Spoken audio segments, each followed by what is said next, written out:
Дұрыс әрі теңгерімді тамақтану мықты денсаулық пен ұзақ өмір сүрудің басты шарты. Ағзамыз үнемі жаңарып отырады, ал ол үшін оған сапалы отын, қоректік заттар керек. Ас мәзірінде үш негізгі элемент болуы қажет: ақуыздар, майлар және көмірсулар.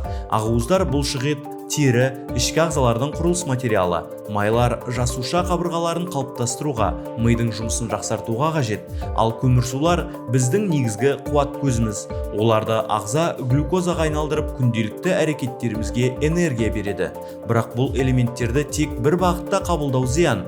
Тек көмірсуға немесе тек белокқа негізделген диеталар ағзаның тепе-теңдігін бұзады. Сондықтан да күнделікті тамақтануда түрлі өнімдерді үйлестіріп қолдану маңызды. Сонымен қатар майды да шетке ысырып қоюға болмайды. Ол гормондар мен жүйке жүйесі үшін маңызды. Қант пен тұзды азайтып, суды көбірек ішіңіз. Ас тек тойып алу үшін емес, ағзаны қалпына келтіру, нығайту үшін қажет құрал. Дұрыс тамақтану диета емес, өмір салтына айналуы керек.